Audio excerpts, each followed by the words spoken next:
اللہ رب العالمین کا ہم پر سب سے بڑا احسان یہ ہے کہ اس نے ہمیں اسلام جیسی نعمت سے نوازا، اور اس بات پر ہم اللہ رب العالمین کا جتنا بھی شکریہ ادا کرے کم ہے۔ لیکن افسوس ہوتا ہے کہ اسلام جیسی اتنی عظیم نعمت ہمیں ملی ہے، لیکن اسلام کی جس طرح سے قدر کرنی چاہیے تھی ہم نے اس کی وہ قدر نہیں کی۔ کیوں نہیں کی جانتے آپ؟ کیونکہ اسلام کی دولت ہمیں بڑی آسانی سے مل گئی ہے، گھر بیٹھے بیٹھے نصیب ہو گئے، گھرانوں میں پیدا ہو گئے، مسلمانوں والا نام رکھ دیا گیا، لوگ مسلمان کہنے لگے۔ ہم سمجھتے ہیں کہ ہم اسلام والے ہو گئے، ہم سمجھتے ہیں کہ ہم ایمان والے ہو گئے، اور یہی وجہ ہے کہ ہمیں اس اسلام کی، اس عظیم نعمت کی، اس قیمتی دولت کی کوئی قدر نہیں ہے۔ اس اسلام کی نعمت کی قدر کے بارے میں اگر جاننا ہے تو ان لوگوں سے پوچھیے جو کفر اور شرک کی دلدل سے نکل کر کے آئے ہیں۔ اس اسلام کی نعمت کے بارے میں اگر جاننا ہے تو حضرت بلال حبشی سے جا کر کے پوچھیے۔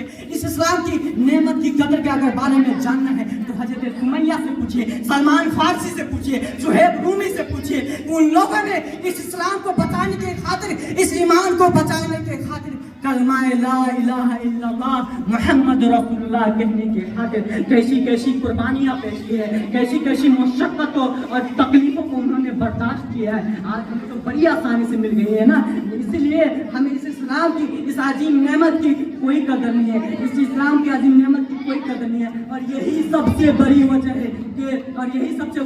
وجہ ہے کہ حالات دن بدن بڑے نازک ہوتے چلے جا رہے ہیں، طرح طرح کے فتنوں کا آج وجود ہو رہا ہے۔ جیسے جیسے ذرائع ابلاغ بڑھتے چلے جا رہے ہیں ویسے ویسے فتنے بھی بڑھے جا رہے ہیں، لیکن فتنوں میں سب سے بڑا فتنہ ارتداد کا فتنہ ہے، جو آج ہماری نئی نسل بالخصوص مسلمان لڑکیوں کو بڑی تیزی سے اپنے چنگل میں لیتا جا رہا ہے۔ رات دن مسلم خواتین کو مرتد بنانے کی کوششیں کی جا رہی ہے۔ اس طرح کے واقعات پہلے کبھی کبھار اخباروں اور سوشل میڈیا کے ذریعے ملتے تھے، لیکن گزشتہ 1-2 سالوں سے باضابطہ پلاننگ کے ساتھ مسلمان لڑکیوں کو اپنے جال میں پھنسایا جا رہا ہے۔ ہم سوچتے ہیں کہ حالات ایسے کیوں ہوتے چلے جا رہے ہیں، یہ حالات ایسے کیوں ہوتے چل رہے ہیں۔ ہم سوچتے ہیں کہ حالات ایسے کیوں ہوتے چلے جائے۔ ہم ایمان والے ہیں، ہم اللہ اس کے رسول کے ماننے والے لوگ ہیں، قرآن پڑھتے ہیں، وہ نماز پڑھتے ہیں۔ ہماری گھر کی بیٹیاں کیسے کسی کافر کے ساتھ یا کسی غیر مسلم کے ساتھ بھاگ کر کے شادی کر سکتی ہیں؟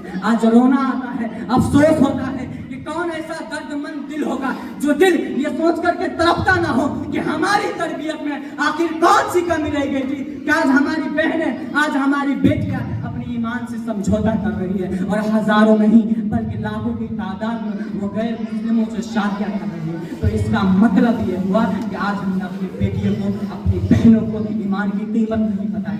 آج ہماری بہنیں بیٹی BA کر لیا، MA کر لیا، کالج کی ٹاپر بن گئے، اپنے محلے اور اپنے گاؤں اور اپنے شہر کا نام روشن کر دیا، اپنے خاندان اور اپنے والدین کا نام روشن کر دیا، لیکن ابھی اس کو یہ معلوم ہی نہیں کہ اسلام کس چیز کا نام ہے۔ ایک مومن کا سب سے بڑا سرمایہ ایمان ہی تو ہوتا ہے، ایک مومن کا سب سے بڑا سرمایہ ایمان ہی تو ہوتا ہے۔ ہم غریب ہیں چلے گا، پھٹے پرانے کپڑے پہنتے ہیں چلے گا، ہمارا گھر پوشیدہ ہو، خراب حالت میں ہو چلے گا، لیکن اگر ہمارے پاس ایمان کی قیمت نہیں ہے تو قسم خدا کی، اللہ کی قسم، رب ذوالجلال کی قسم، ہم سے بڑا ناکام اور ہم سے بڑا غریب کوئی انسان نہیں ہے۔ آئیے دیکھیے ایمان کی قیمت کیا ہے، ہمیں تو بڑی آسانی سے مل گئی۔ نہ ہم نے اس ایمان کو پانے کے لیے کوئی قربانیاں پیش کی ہے، نہ ہم نے اس ایمان کو پانے کے لیے اپنی جانوں کا سودا کرنا پڑا ہے، اس لیے اس ایمان کی ویلیو ہمیں نہیں معلوم ہے، یہ کتنی اہم چیز ہے۔ اللہ رب العالمین کا ارشاد ہے، اللہ رب العالمین نے قرآن کے اندر ارشاد فرمایا،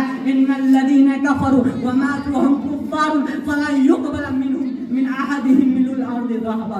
جو لوگ کافر ہیں، اللہ رب العالمین کا ارشاد ہے، جو لوگ کافر ہیں اور کفر ہی کی حالت میں دنیا سے چلے گئے، کل قیامت کے دن وہ اللہ رب العالمین کی بارگاہ میں اگر زمین بھر کا بھی سونا پیش کرنا چاہے تو اسے قبول نہیں کیا جائے گا، اسے ایکسیپٹ نہیں کیا جائے گا۔ اگر تیرے پاس ایمان کی دولت نہیں ہے تو اللہ کے سامنے زمین بھر کا بھی سونا پیش کر دو، انہیں قبول نہیں کیا جائے گا۔ میرے عزیز بھائیو، ارتداد کی یہ لہر اس لیے بھی ہے کہ آج ہماری فیملی سسٹم بالکل تباہ اور برباد ہے، جس سسٹم سے ہماری گھر کی بیٹیاں بالکل عاجز آ چکی ہے، اور جب اسے ایسے ماحول میں جب